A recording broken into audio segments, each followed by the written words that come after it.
Bawal talaga ang pagkolekta sa estudyante. So kung bawal po, bakit po Correct. nangongolekta pa rin sila sa mga estudyante, especially po sa mga Mr. hirap? President, I would like to clarify, never po sila nangongolekta sa estudyante. Wala po silang collection sa estudyante. Ang meron, so I'm that sorry, we I can beg to identify disagree. the issue. I No, the beg issue, to disagree, ma'am. Ito po, lahat ng mga nagsumbong sa akin.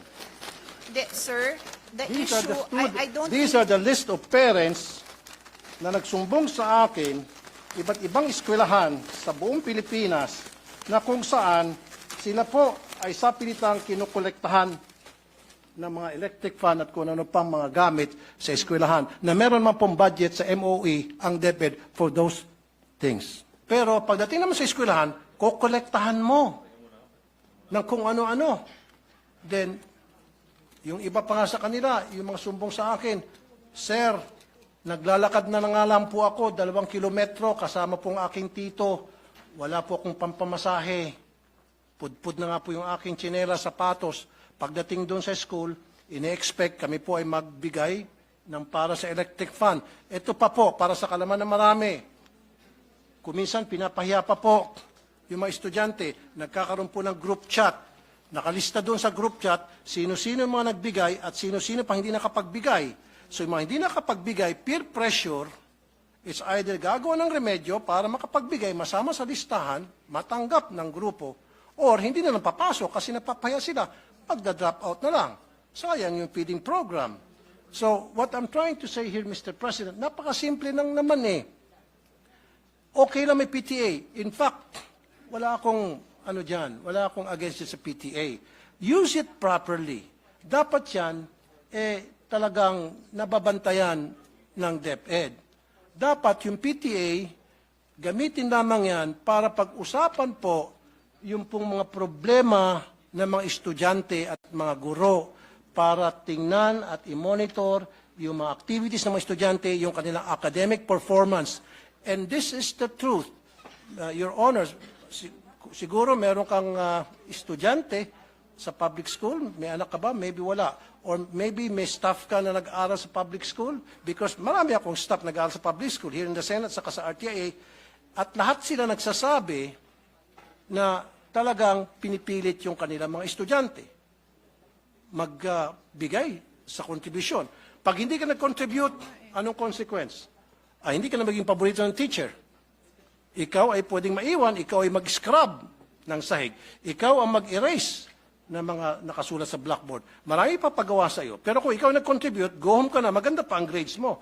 Yan po ang madalas na mangyari sa iba't ibang mga eskwelahan. At yan po documented. At yan po in-interview ko po lahat ng mga staff ko na may mga estudyante sa public school na nire-require po talaga sa PTA pa lamang, binoboto na agad kung ano yung mga pwedeng ma-contribute, anong pwedeng may ayos sa eskwelahan. Just imagine, Mr. President, Your Honor, every single year, kailangan mag-contribute ang mga estudyante para sa electric fund. Kung ipon-ipunin natin yung contribution sa electric fund every year, siguro baka marami ng warehouse ng electric fund dyan sa DepEd, kung saan dinadala yung electric fund. My question also, Mr. President, Your Honor, di ba meron pong MOE para dyan sa electric fund na yan? Ba't kinakailangan pa pagbayarin yung mga estudyante sa electric fund, sa jobos, sa pintura, sa bond paper, maging sa, ito pa po, sweldo sa security guard, sweldo sa janitor, pati ba naman sa kuryente. And I understand, Mr. President, Your Honor, Madam, meron po tinatawag na Special Educational Fund, ang LGU. In fact, ang LGU nagbibigay din ng pera sa DepEd, Mr. President. Saan pupunta yung SEF? Now, my question is, maari siguro ang problema hindi nakakarating sa mga eskwelahan ang MOOE. Saan napupunta yung MOOE? Kailangan siguro i-audit natin yung MOOE. Yan po ba ay nakakarating ng tama o baka naman nakakarating sa mga eskwelahan pero hanggang sa principal lang? Kaya may mga balita, si principal, magaganda ang mga bahay, magaganda ang mga sasakyan, pero sila teacher, kawawa. So si teacher gagawa ng remedyo at yun na nga, maningil sa mga estudyante. Kaya nga po, sabi pa nga ng mga nakakausap ko po, doon sa mga listahan, I think we interviewed more than 100. Sabi, kaya nga po kami pumunta sa public school dahil wala po kami pambayad sa private school. Sila po ay mga tricycle driver, pedicab driver, labandera, kasambahay, factory worker, na mga underpaid, na maliliit lamang sweldo. Salamat nga, sinabi ni Secretary Yusek Poa, and I commend you for saying that, yung programa nyo yan, na merong feeding program para hindi na po tumaas pa yung cases ng dropout para ma-entice yung mga magulang na papuntahin sa eskwela ng kanilang mga estudyante dahil meron ng pagkain. Gutom kasi sila, kaya hindi sila pumapasok, pero kung bigyan mo ng pagkain, papasok na sila. However, pagdating naman sa school, yung libreng pagkain, parang siningil mo lang dahil pagbabayarin mo para sa kung ano ng contribution. Sir, ano po yung tanong nyo?